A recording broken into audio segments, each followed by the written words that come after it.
We are on lesson 8. I'm very excited. We are looking at lesson 8. This is our final webinar, and with lesson 8, we are going to continue to build upon what we learned in previous lessons. This one specifically builds right off of lesson 7. And as a reminder, all of the lessons are available to download on the website that is given to you in your email when you sign up. And that will be in the chat box if you were not able to download the lessons previously, but we are on lesson 8. We'll be working through this lesson together. This lesson does build on lesson 7. So as a reminder, in lesson 7, we looked at conditional statements.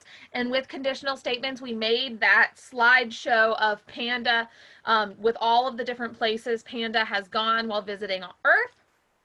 And we looked at some skills like rotation and if on edge bounce. And we could see the left and right rotation style of Panda. We're going to use all of those skills in this lesson to build a game similar to the Space Adventures game. With the same functionality. It's going to look a bit different, but it's going to have some of the same functionality that we had with the game that we explored in lesson 1. So it's kind of a good summary of these lessons because we're going to build a similar game. We'll look at the PowerPoint slides. We'll be in MBlock today, and we'll follow along with this lesson plan. So with this lesson, by the end of it, students will be able to create a program that combines multiple conditional statements to create an interactive program. They're going to change the direction of a sprite. They're going to describe 2 ways to detect keyboard input from a user. And we're going to program a game to end based on a specified condition. So we're going to learn how to also program a game to end without having to hit the stop button. We'll combine our previous skills that we've learned and we'll create that interactive game. And our game is going to have a moth trying to avoid being eaten by a bat. Okay, students will program this moth to move using multiple conditional statements that detect when the arrow keys are pressed on the keyboard, and they'll program the game to end and stop all the scripts using a conditional statement that detects if the bat and moth are touching. So that's a little sneak peek on what we're going to do this lesson. As a reminder, you can use MBlock installed on your computer, or there is the MBlock website where you can use the software on the web-based platform. As we continue through the lessons, we have, remember, a warm-up. There's usually a guided practice, independent practice, and then a wrap-up with each lesson. So let's go ahead and jump into lesson 8. Lesson 8. So as we said in our previous lesson, we looked at conditional statements. I'm going to move over to the PowerPoint slides at this time, but you can follow along with the lesson plan if you would like. The PowerPoint slide has those videos and different things in them, as well as pictures that aren't necessarily all contained in the lesson plan. So this was the project that we looked at last lesson, and we had Panda traveling across the screen, visiting different places. And with this program, when we learned conditional statements, and we used a few different types of conditional statements in lesson 7, and here's one example of it. One example was that when if we took our mouse pointer over Panda, Panda would then hide and disappear. With the Panda's travel lesson, we had a conditional statement that if Panda was touching the edge of the screen, then change the backdrop. So we looked at various examples of creating those conditions that need to be met. And we'll look at more conditions and more decisions in this future lesson, in this lesson. So while traveling, Panda learned about many of the animals that lived on Earth. So Panda's being introduced to the creatures on Earth. Okay, and while sleeping under the stars on a camping trip, Panda observed a bat chasing a moth. The moth was trying to get away. Okay, and let's help Panda create a program that can reenact this scene. So we're going to have, here's our goal. This is what the project's going to look like. We're going to have a bat, we're going to have a moth, and this moth is going to be controlled by the user, and the bat is going to be moving around the screen, and we're going to try to avoid it. So we're going to take a moment to play this game or look at this game together. so that we can see how this game functions. This game has been given to you in the example programs. So as a reminder, when you download the lessons, you're given the PowerPoint, the lesson plan, as well as example programs. And this example program is in the lesson plan, so you can go ahead and open it if you would like to play around on your screen, or you can watch on this screen. I am going to enter into full screen mode because at this moment in time, we are not exploring the code. We are just going to play the game to see how the game plays. So students are going to open the project. They're going to play the game and explore the program. The player is going to control the moth and run away from the bat so that it's not eaten. We're going to use the arrow keys on the keyboard to do this. If the bat touches the moth, then the game will stop. Oh, and the game has stopped. The goal here would be for the students to practice, see how long they can stay alive. And I'm using the arrow keys on the keyboard to control. There's a lot of things going on with this project. Oops, I touched the bat. So there's a lot of different things we can see happening with this project. We've been discussing decomposing a problem or decomposing this project in previous lessons. So if you want to, in the chat box, what are some of the things that have been programmed in this example? List some of the programs that are happening in this example. What are we seeing here with this project? There's quite a few things that have been programmed. So what are you seeing? I see lots and lots of things. So what type of things are we noticing in this program that have been, that the programmer has programmed? Okay, there's changing of direction. The bat is changing direction. It's bouncing off the edge. Great. I see bouncing. There's a costume change. Great. The bat has a costume change. That's correct. There's a background's been added. Great answers. We have 2 sprites that have been added. The bat is moving to a random location. Great observations. We also, one that I didn't see listed is we also have the ability to control one of our sprites using the keyboard input. So great job. You can start to see how if we were going to rebuild this project, there are some sub problems, or we can decompose it into those smaller problems and begin solving each one of those individually. Awesome. So I'm heading back to the PowerPoint slides, and we're going to begin programming a sample exercise that will give us the skills necessary to make this project. So we're going to continue with our use of conditional statements. When we did lesson 3, talented transformations, we used event blocks. Okay, and those event blocks, I want to remind you what they looked like. We used the when the space key or up arrow, down arrow, right arrow, left arrow key. We use these event blocks to receive keyboard input for the arrow keys, okay? Well, we're going to look at another way to control a sprite using the arrow keys. So we're going to use a couple different conditional statements this time to control the motion of our sprite. So here are our conditional statements. And this is a great way to practice writing these or have students practice writing these. So here's our first one. If the up arrow key is pressed, then the sprite moves up. If the down arrow key is pressed, then the sprite moves down. If the left arrow key is pressed, then the sprite moves left. If the right arrow key is pressed, then the sprite moves right. If the panda touches the opponent, then the game is over. Stop all scripts. Okay, so these are the 5 conditional statements that we are going to program.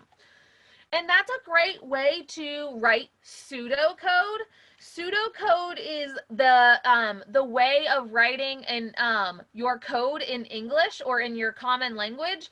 And so in this case, we've written what we're going to program in English. And we didn't just say, I want the sprite to go up. We were a little bit more articulate using some programming vocabulary and concepts. We said, if the up arrow key is pressed, then the sprite moves up. It's very similar to the code itself, so we call it pseudocode. So we're going to look at changing the direction of a sprite. And we are going to use a new block to us, which is the Point in direction. Point in direction. The point in direction block will change the direction a sprite, will change the direction a sprite is facing. When we use the move block, so I'm going to go back to the lesson plan because this is some behind the scenes information for those of you who are teaching this with your students. Oops, too far. When we use the move block will move the sprite in the direction the sprite is facing.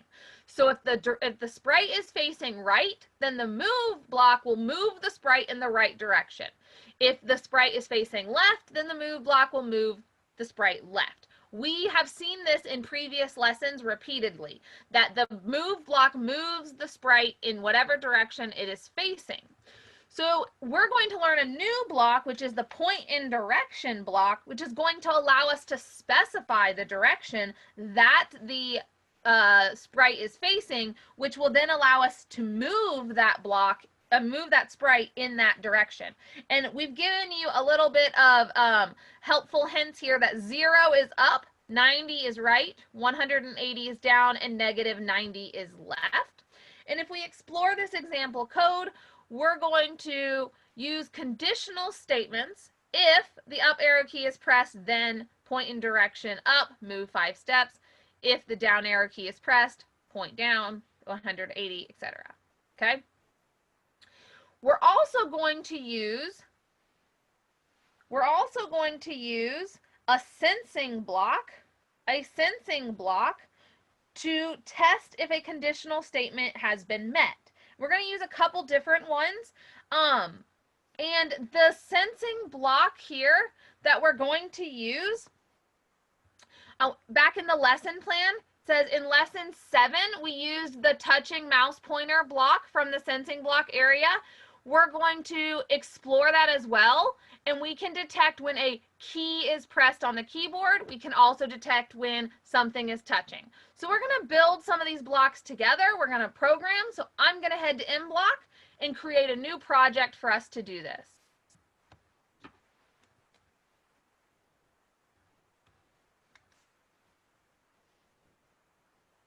So remember, when we create a new project in MBlock, we need to be on the Sprites tab in order to be programming our sprite.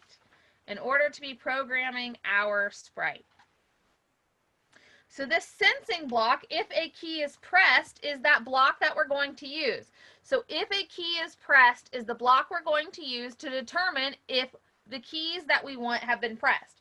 Now, we're going to use the arrow keys to move Panda around the screen. That's our task, our challenge. We're going to use the arrow keys to move Panda around the screen. So when the green flag is clicked, and I like to pull all my blocks out, so I'm going to begin to pull all my blocks out. Okay, so we're going to need a forever block, an if block, and I'm just grabbing all of the blocks that we need. In the sensing block area, we need the key pressed. And in the motion block area, we will need move and point in direction. Move and point in direction. So these are all of the blocks that we are going to need to build our program that, for the first part, if we break this down even smaller, we want to address the conditional statement, if the up arrow key is pressed, then move up. That is what we are solving right now. If the up arrow key is pressed, then move up. Okay? So as a reminder, if we wanted to check if that condition is true repeatedly or continuously, our conditional statement must be inside of a forever loop. So we wanted to check if the condition is met, if the condition is met, if the condition is met. We want it to forever repeat that question, that conditional statement question. So forever repeat if the condition is met. Okay, what's our condition? We said if the up arrow key is pressed, then. That's our condition. If the up arrow key is pressed, then. Well, we want it to move, and we're going to do 5 steps. But if I were to play this right now, which I'm going to, so you can see the program in action, if I press the up arrow, what's happening? Uh-oh, uh-oh. If I press the up arrow, Panda is moving to the right. That is because I need to put in front of my move, this is where that sequencing comes into play, because I want it to point up, then move. And up is 0. When you use the point in direction block, there is also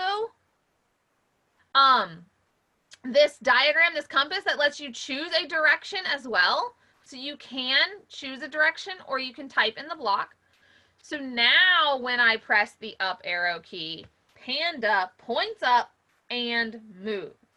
So I would like for you to do or try to go ahead and add the left, right, and down. The left, right, and down. So on your own, you can try that. I'm going to sit here and do it, but I'm not going to give directions, so you can watch if you would like, or you can do it on your own. But I'm going to go ahead and work through the down arrow, and you can see how quickly it is if you duplicate your blocks. Zoom out a little bit. And you can go ahead and get your left, right, and down arrows programmed to receive that user input, of the keyboard, the arrow keys being pressed. As always, each time that you write a program that solves part of our project, you should test your program to see if all of your conditions function. So I have written 4 conditions, so I'm going to check the up arrow, the down arrow, the left arrow, and the right arrow to make sure all 4 of my conditions are correct. One thing to know is when your learners begin to copy and paste, a lot of them copy and paste very quickly, or duplicate in this case very quickly, and they'll forget to change. So let's say they forgot to change the right arrow. And so when I press the right arrow, I'm pressing the right arrow. It might be incorrect. So you want to make sure your learners are paying attention and testing their code as they progress through. It can be very challenging to program the entire project and then try and solve problems. It's much better to test and troubleshoot all of your program as you go along, okay? So now I have Panda, who is moving in all 4 directions. Awesome. So now that we have programmed Panda to move in all directions, I want to show you a benefit of doing your keyboard controls this way. Previously, when we used the events, to run to move a sprite, you could not press 2 keys at once. So if you are using an event when the up arrow key is pressed and when the down arrow key is pressed, you could not press let's say the up arrow and the left arrow at the same time. But watch, if I press the up arrow and the left arrow at the same time, or the right and the down, I can move at an angle. I could not do that previously when I used the events. So that's a benefit of using the conditional statements, because it can go at an angle. You can press both keys at the same time. So you can test that out on yours if you'd like, but that's a helpful part of having the conditional statements for keyboard movement instead of using the events. Okay, so now that Panda is able to move around the screen using those keyboard inputs, we're going to create an opponent for Panda to avoid. So we're going to add another sprite, and it's going to be something that we want Panda to avoid. So again, in the bottom left-hand corner, we're going to click Add, and I am going to add a ball. So I'm going to search ball, and I'm going to choose the beach ball. You can choose whichever sprite you want.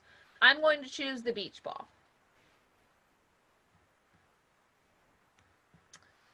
So I have a beach ball. My beach ball, I think, is a little too big, so I'm going to make it a little bit smaller.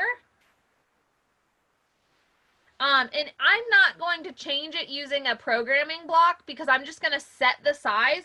So down here, as a reminder, when you are in your sprites tab, there is a size here, and you can control the size of your sprite. So I'm going to go down to 70% because I think 70% is a much more reasonable size for my beach ball. Okay. So we've added our sprite, and I want to go back to the PowerPoint slides because we have a new block that we're going to learn. We're going to learn the stop all block in the control section, stop all, and it's going to stop all the scripts of the program. Okay, and so when the green flag, with the example program here, we have, in this example, this sprite, if the sprite touches another sprite, then it waits 1 second and stops all. We're going to do something very similar. As a reminder, the instructions are in the PowerPoint as well as in the lesson plan. We're going to go into MBlock, and we're going to program the beach ball sprite. Okay, we're going to program the beach ball sprite.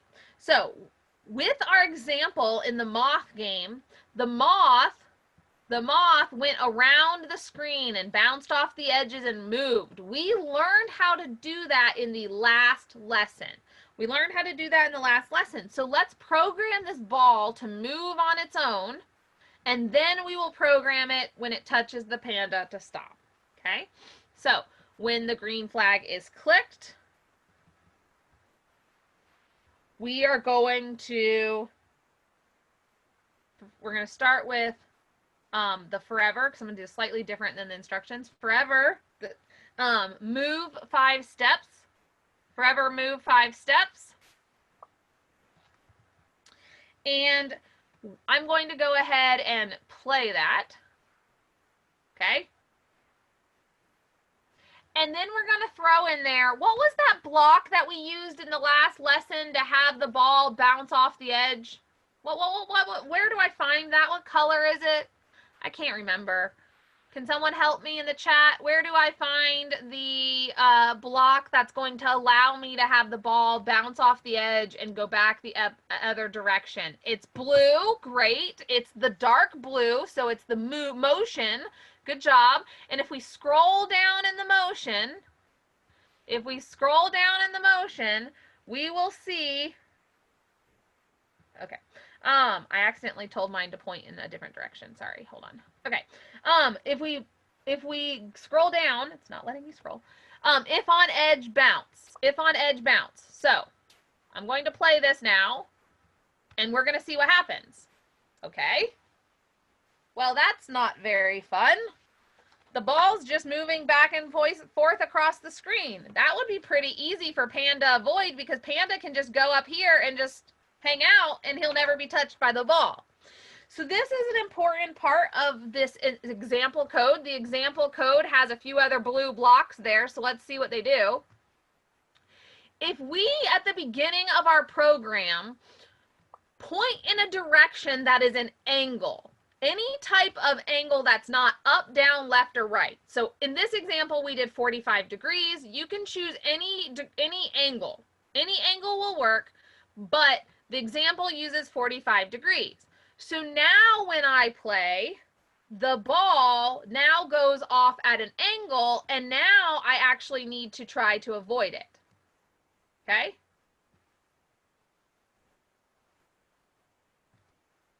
And so now it's a little bit harder. Now, you can choose to increase the number of steps if you think your ball is moving too slow or too fast. You can decrease the number of steps.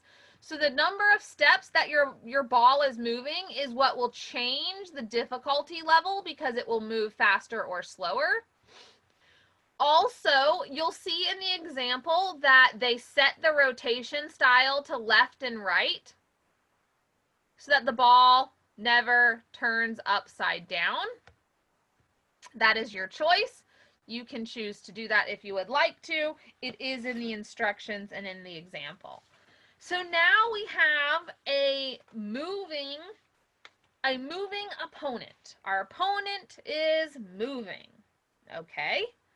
So now, what do I need to do? What do I need to do to have the ball make a decision about whether or not it is touching Panda? Whether or not it is touching Panda. I need to make a decision. What block am I going to need to use to do that? What block do I need to do that? Sensing, yes, I need a sensing block. Great, let's head there. I'm going to need a few blocks, so let's see. I need a sensing. Which sensing block do I need? If I'm looking at my sensing blocks,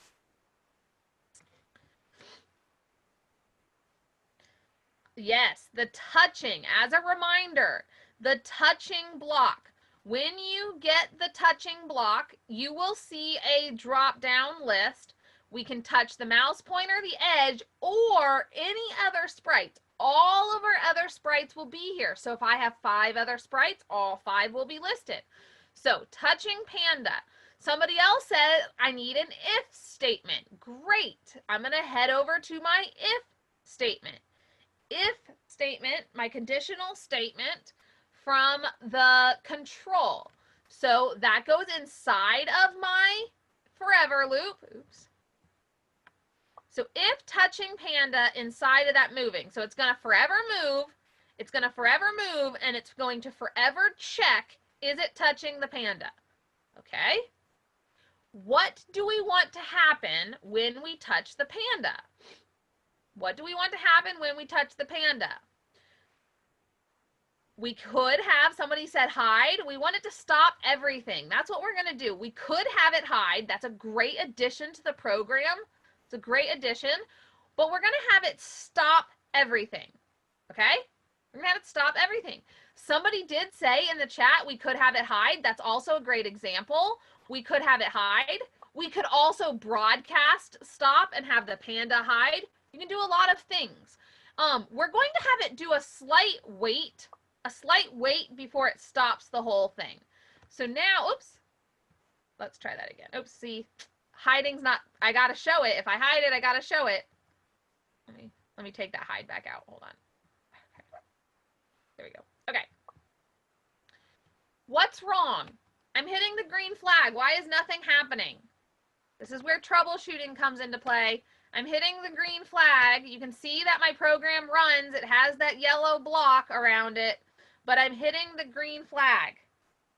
What's wrong?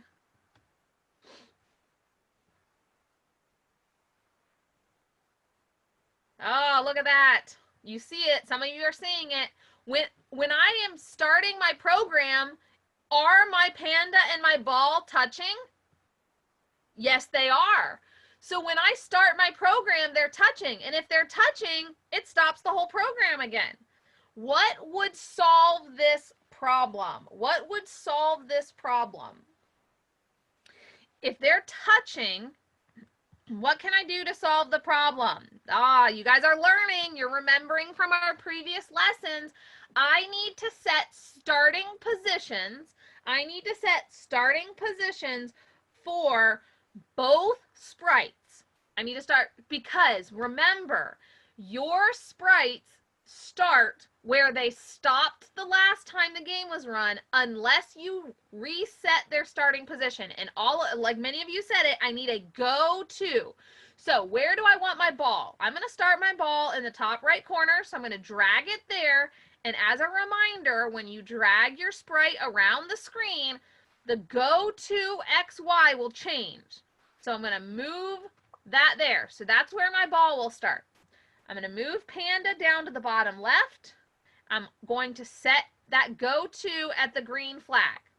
So now, if mine are touching, okay, if they're touching at the beginning and I press the green flag, they're going to move first. Whoa, he's moving fast. I'm going to slow that ball back down. Okay. So every time I press the green flag, they will go to their starting position before you start playing the game. Okay? Now, when you press that green flag, it starts pretty quickly. So you could, if you wanted to, add on the beach ball, you could have it wait half a second before it starts moving.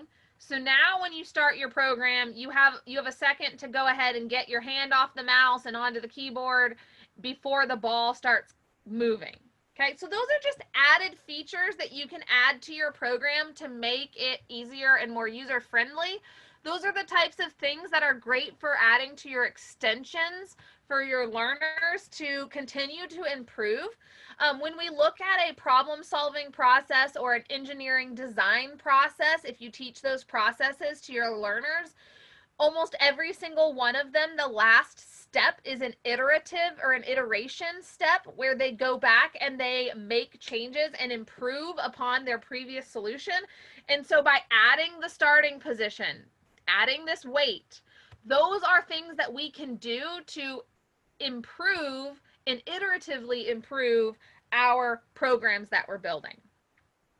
You can save this project. Remember, there's two ways to save. You can save to your computer, or if you are logged into your online account, you can save at the top and it will save this in your online account. I'm going to, because it's slightly different than the example, going to save it to my computer. And I want to open up the example project that came with the files. The first example is very similar. It's the one that's in the instructions. And you can see here it is with a starting position and Panda. Now, what's different about this Panda? We didn't program Panda to do this. This is one of those iterative improvements. What's Panda doing? What's different about this Panda that our Panda did not do? Did we see that? I'll play it again. There we go. Some of you are seeing it. When Panda is walking, what's happening? Panda is programmed to change the costume. That's pretty awesome. Okay, so Panda has a costume change. How was that done? How was that done? Well, if we look at the code for Panda, it's a very simple addition.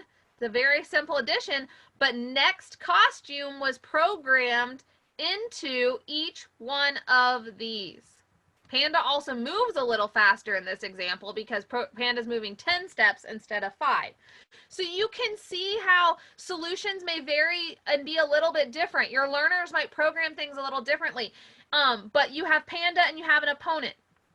Another thing to notice is that when this beach ball was placed into this project, this sprite was renamed. We have not learned this yet, but you can rename your sprites. When you have a sprite selected, you can rename the sprite name right here. On the sprite tab, there's a box there where you can change the name of your sprite. So this sprite, the beach ball, was named Opponent.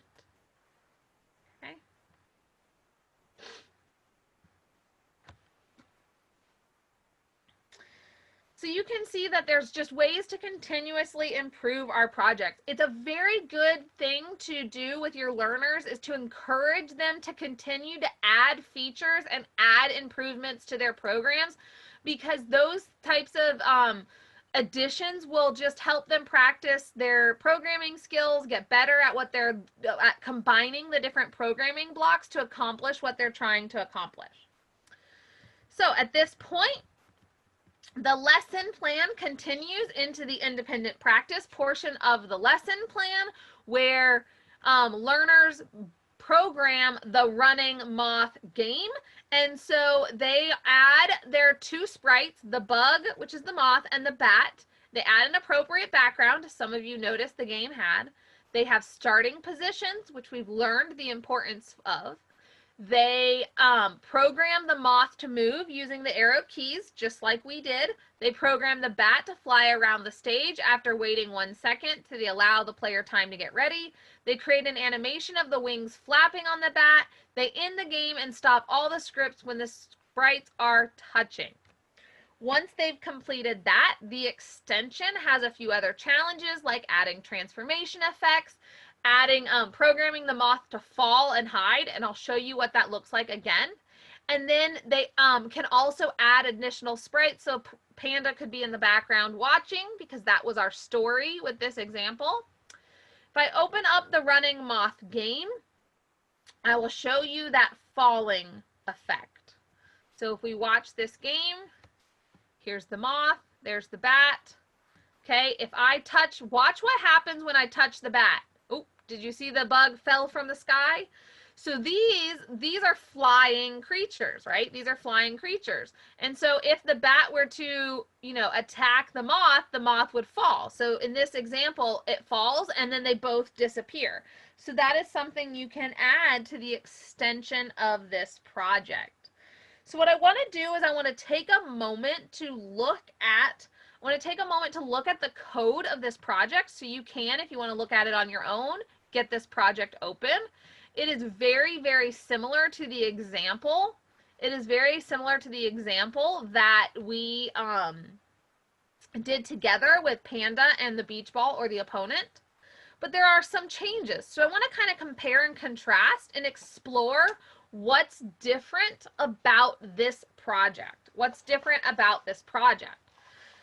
What's similar and what's different? So some things that are similar is that there's a starting position. Now, in this webinar, we added a starting position together to our project, but the instructions do not have the students do that. They have already learned how to do that.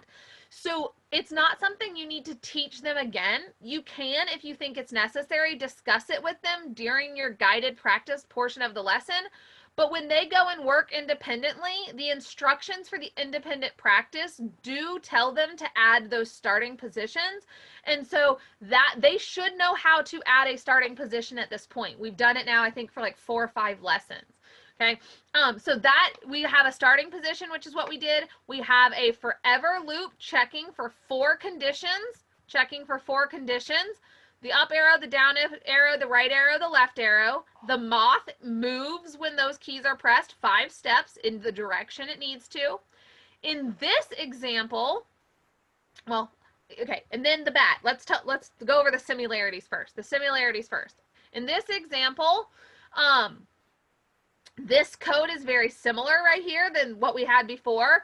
It's pointing 45 degrees. It's waiting a second. It's left and right rotation style, so it does not flip upside down. It's moving, forever moving, bouncing off the edge. If it's touching, it stops the whole program. Okay, so that is very similar. We did this. So what's different is the show and hide. Somebody suggested in the comments that our characters could hide, which is great. If we hide a character or a sprite, remember we have to, at the beginning, show the sprite. We'll go back to the bug. And on the bug, we'll notice that if the bug is touching the bat, then it's going to fall. This is the fall action right there. It's going to fall. It's going to fall. Repeat 10. It's going to go down 10 steps. 10 steps is going to go actually down 50 steps. And then it's going to hide. It's going to hide. Back to the bat. The bat's starting position is actually in a separate block here, a separate program, because we cannot have 2 forever blocks. We cannot have 2 forever blocks in the same thing. Now, we could have combined these into one program. It would work to put this here, but the problem would be that in this example, with having this abstracted, is what that's called, by moving it out to its separate, we're able to control the timing a lot more. If I were to put this inside of this forever loop, now I'm waiting 0.2 seconds between every time I move. And I don't want to do that. I don't want to wait to move. I don't want the moving to wait. I only want the costume change to wait. I could put the next costume here And if I put the, oops, not there, sorry. If I put the next costume here, the costume's going to move very quickly. See how quickly, oops, hold on. Sorry, I keep pressing it a few times. See how quickly the bat is moving over here? That's like a little bit too much. But then if I put the weight here, now look how slow the bat is moving. So we have to separate these out into two different programs. And that's a problem that your learners might need some assistance with. That they might need some assistance with. I would hope that by lesson 8, many of them would be able to solve that problem because we've been doing so many examples by this point. But that's the reason why this is in two different programs. And they put the go-to starting position on this one. We could have put the go-to starting position over here. That would also be correct. Both of those are fine as long as the starting position is set. So either one of that is fine. It's just the important thing there is the important thing is separating out that costume change and the movement into two separate programs so you can control the timing of the movement and the timing of the costume change separately. We've definitely used both the steps as well as the weight to time those animations and movements in previous lessons, and now we're combining that onto one sprite into this project. They can add a title like we did in the last lesson. There's lots of additional things they can add to enhance or improve. They can have the backdrop change. We learned how to change the backdrop in our previous lesson. So if I wanted to change the backdrop to the camping scene, because that's what we said Panda was doing, we could set the starting backdrop at the beginning of our game. Was it? I don't remember which one it was. Hold on. It is Forest Night. And so we can change it to the beginning of our game. Yep. And then when the game is over, so if they're touching, we can switch the backdrop to the camping scene because Panda's now done. And then you can have, so when they touch, the backdrop will change. So you can change and continue to add all of those different things that we've learned in previous lessons to continue to make this more improved and make a good user experience, make it fun. Those are great things to encourage your learners to do to enhance their project. So as with every lesson ends with a few quiz questions. So let's go through our quiz questions. So from the following options, which block can stop the action of all sprites? So which of these blocks did we use to stop all sprites, all actions?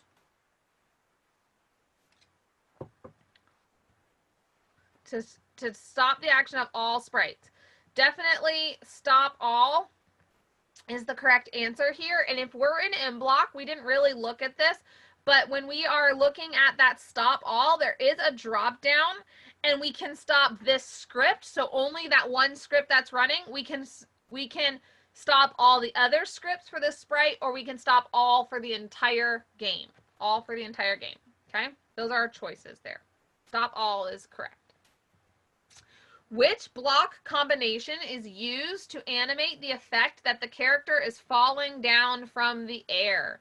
Which one made the character look like it was falling? And this was one of those extensions. This was in the extension. I just reviewed it. Which one is pointing down? Let's start there. There are two of them that point down and two of them that do not point down. Which ones are pointing down? So we'll start there. And then we want it to fall, so we want it to go more than just 5 steps. We want it to fall and go more than 5 steps. So the correct answer for this one is what? You can put that in the comment. Great. B. Pointing down is 180, and then it needs to repeat the action more than once to fall, not just go down. Okay. When pressing the C key, what will the character say? When the C key is pressed, what look A, correct. Great job. Okay, last question. Last question. Pressing the blank key can realize the effect of stop all running programs immediately. Immediately. Which key will stop all immediately?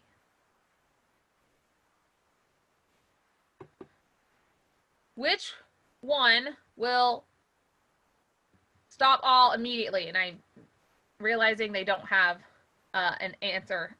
It's when which key is pressed. So that's your answer you're looking for. This is a fill in the blank. So is it the up arrow, down arrow, left arrow, A, S, or right arrow? That's they're not lettered. Okay. So I'm getting a lot of them saying the right arrow. The right arrow. Okay. So first of all, we're looking for stopping all. So it's either this up arrow or the right arrow. And the up arrow has a wait, so that's going to delay. So it's definitely the right arrow. Definitely the right arrow. So I've been told we have a Q&A, so I want to look at the question. So we do have a question in regards to enhancing this project a little bit. And I can demonstrate the question being asked. So let me go back into MBlock. And I'm going to do this in a new project just because I think it'll be easier to see it there. So the question being asked is about having this panda fall. So if panda is falling, okay, if panda is falling, panda is going to repeat, okay, and panda is going to repeat a point in direction 180, which is that down, and it's going to move 5 steps. And it's going to have panda fall, okay? This is a simple program, panda falls, okay? And I'm gonna actually have, just because panda looks kind of funny there. Okay, so panda falls, panda's falling, okay? But the question is asking, what if we wanted it to fall until it got to the bottom? Fall until it got to the bottom. So we could have it fall forever, okay? But if it falls forever, remember it kind of gets stuck there, but this program is still running. This program hasn't stopped. So could I use a condition? Could I use a condition to stop this? Stop this. So there's a few ways to do that. The one way we've learned so far is if touching edge, then stop all. Okay, and let me set a starting position because he's gonna touch the edge at the beginning if I don't. Okay, let me set a starting position. Okay, so now when I run this, watch this yellow border. Oh, he touched the edge and the yellow border stopped. He's now standing on the ground, right? Let's play that again. Okay, he's falling. If he's touching the edge, then stop all. So that is one way you could program the fall. The difference there is that in the previous example, we already had an if touching the bat. So we would have to say if touching the edge, then put that if statement inside of if touching the bat. That can get a little complicated. So the question that was being asked is, could you use the wait until or the repeat until blocks? Yes, you can. We have not learned these. These are not taught in the lesson yet. We have not taught these these are not included in these lessons actually, but they are additional blocks that are available. So instead of if touching edge, we could say, we could have used a repeat until, instead of a forever, repeat until touching edge, then stop all. So when I play this, it will repeat until it touches the edge and then stop all. So there is a repeat until, which is a loop that repeats a condition until the condition is met. It repeats the blocks inside until a condition is met. So yes, those are two very powerful and very useful blocks. They're just not the blocks that were taught in this lesson. But yes, those are very, very useful. That was a great question. to ask. Did I fully answer that question, Rudolph, or do you have more question there? Let me know, Rudolph, if you need more answer to that or if that was good. Okay, great. So those are some options there for continuing to add to the blocks.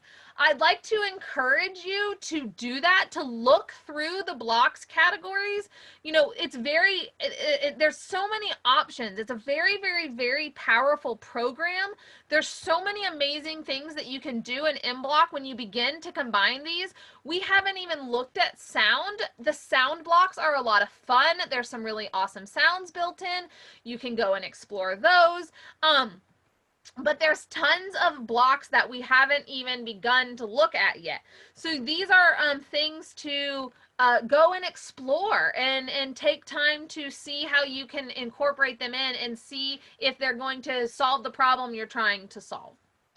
So with that, I am going to pass the lesson back to Christy. We have a few things to share as we close out the webinar series. So I'm gonna go ahead and stop sharing my screen and pass it back to Christy. Unless, Christy, you want me to showcase the sharing on my screen and not yours.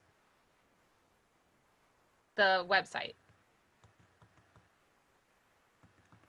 Will you do us a quick favor and quickly show again how to post to the community? Yep. That's what I was wondering. Okay, so as a reminder, when you create a project in MBlock, there are two ways to save it. You could save it to your computer, or you can save it to your account. So I'm going to call this Falling Until Edge example, because I'm going to go ahead and upload this to the community so that those of you who wanted to see this and play with this code, you can go access it.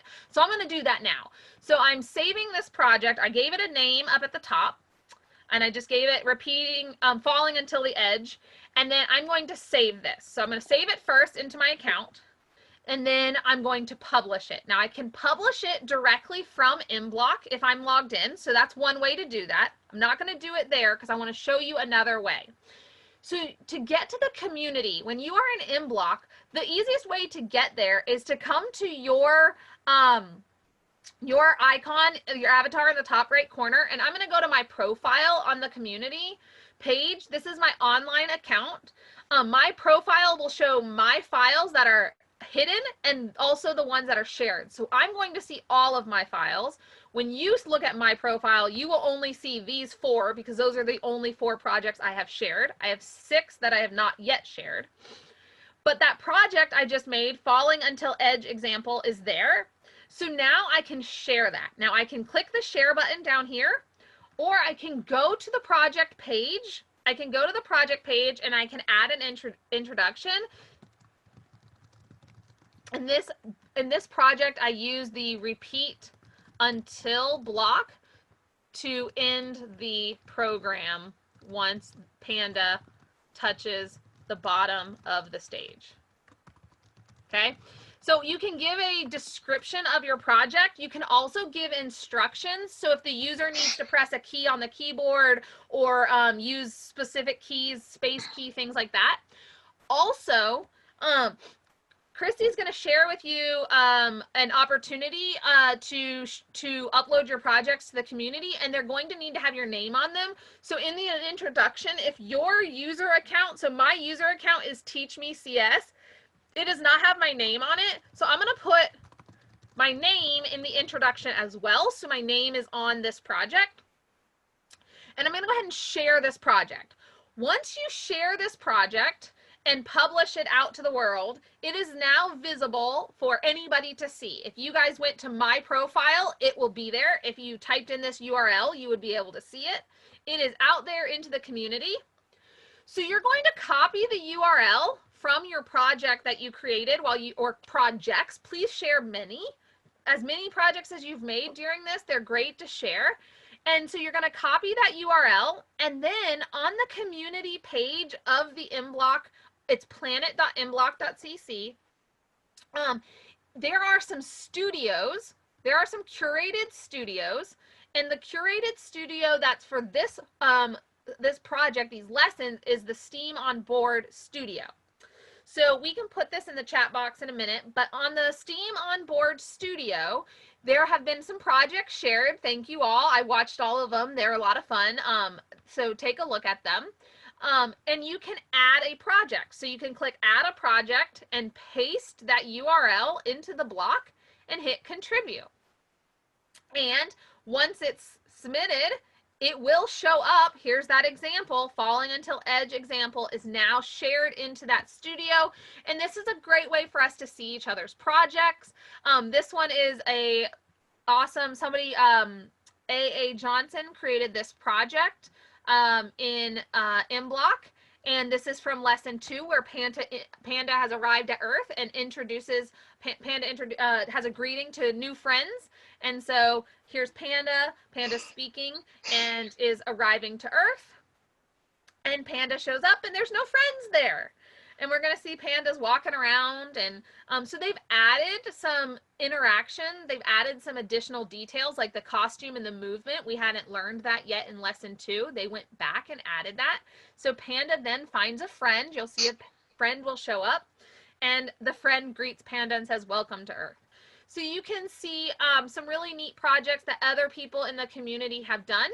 When you look at someone's project, so this is really awesome. You can go and look at the source code. So if you saw this project and there's something you really liked about it, you can go and click source code and I can see this project. It brings it into MBlock, the web editor, and I can see this project and I can see how did they do that? That's really neat. Like, what did they do? And I can come and look at their code for their sprites and see what they did to program their panda. Like, for example, we did not use this block.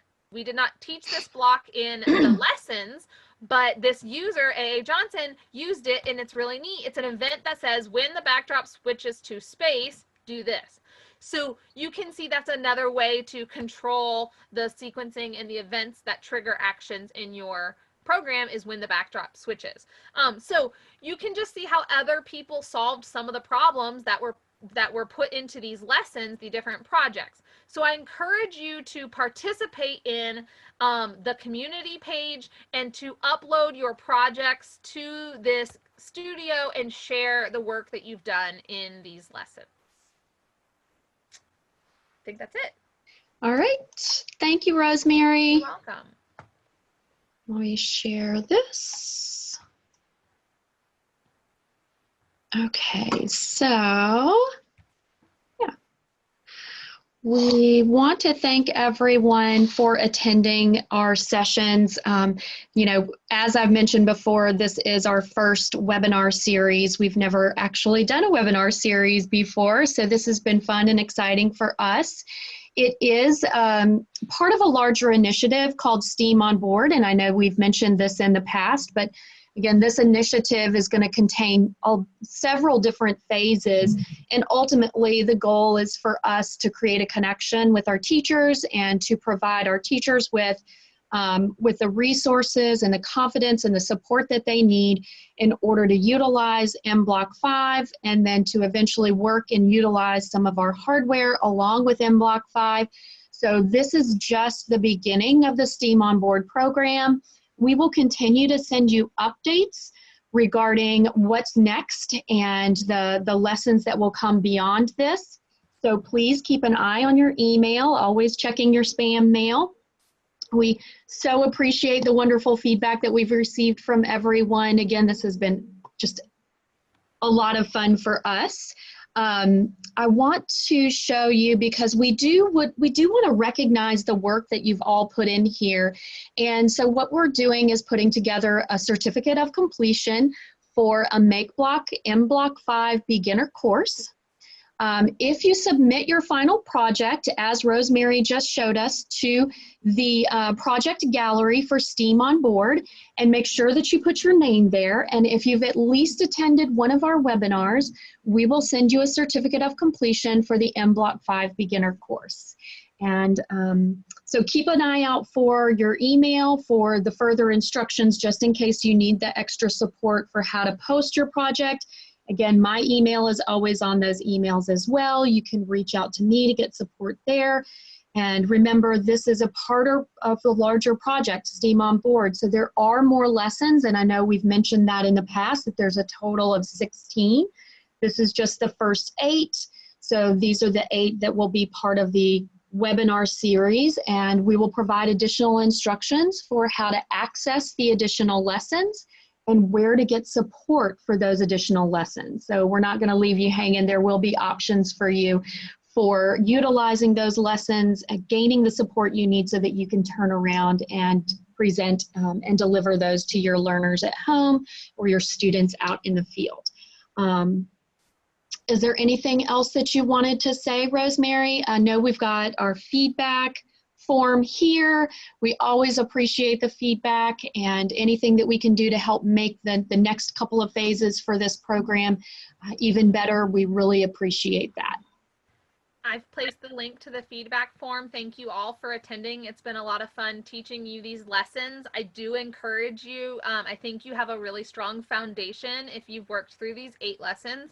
And I think the following lessons really hold your hand through the next couple skills. They do continue to teach new stuff. So I encourage you to don't stop here. Download the future lessons and enjoy working through them. Again, have some fun looking at the projects in the community and share yours. I want to see what you guys are doing. So definitely contribute. We want to see each other's work. Even if you're still if you just got started on the lessons, we want to see what you're working on. So yeah. Thank you. I've had fun. Do we have any final questions from anyone in the field? I know that you guys have kind of already opened that up, but you're welcome to come off of your microphone and ask those if you'd like.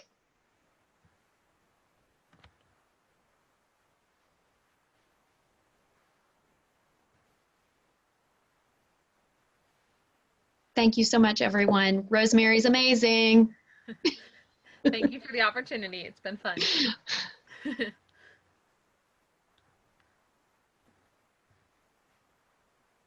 And again, feedback.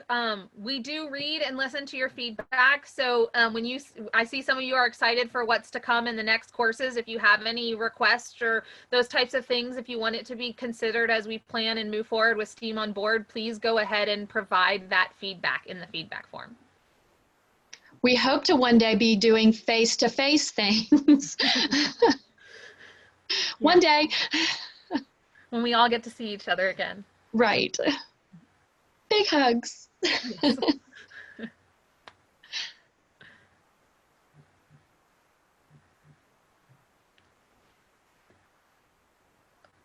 Flavio, go ahead and provide that feedback on the feedback form as well, so we have it documented. But I'll let Christy speak to future plans, but provide that on the feedback form. Yeah, so in the future, we are going to be, these lessons, as you'll notice, do continue to get a little more difficult, but they're scaffolded in a way so that it should be easy for you to step through them. But yeah, there is such a wide, vast expanse of what we can do with MBlock 5, and then once you start to add the hardware, it becomes even larger. So there is a lot of opportunity for us to continue to do these courses. Lots of different topics we can cover, so there's a lot more to come, yes. And also these lessons were designed for the situation we're in at the moment, where a lot of teachers are needing to provide lessons to learners with a little less classroom support in the moment, where learners are unfortunately not getting that direct instruction throughout all of the lessons. So these lessons were beginner. They were beginner for that purpose. We wanted to provide resources for instructors who have their learners at home and need projects and activities for them to do, and can provide a small amount of instruction and then let the learners play. And so these lessons were definitely tailored to accommodate parents and teachers who are working with distance learning. That was a huge part of the pace at which the lessons progressed, and them being beginner for that reason. And not having any access to any hardware, so many of our teachers that do, have our products do not have access to the hardware. So the students don't have that access. We still wanted to give you guys some resources and support to at least get people started and give them something fun and educational to do at home without that hardware. And the more the learners learn MBlock and are familiar with how MBlock works, when they get their hardware in their hands, when we get to come back together and schools get to be in session and they get to pull that hardware out, it's going to be a very quick learning for that learner is going to be able to be programming very quickly if they have a good foundation in MBlock. So it's definitely the start for anybody working with MakeBlocks products in programming in MBlock, is to learn the basics and how all those programming blocks come together and work, and what's a conditional statement, and some of the things that we focused on in these lessons will work really well with the hardware. And Hallie, yes, that is a part of this, is that through the development of STEAM on Board, we will be developing full teacher certification. So, you know, stick with us, stay with the program, and we'll be working through that process.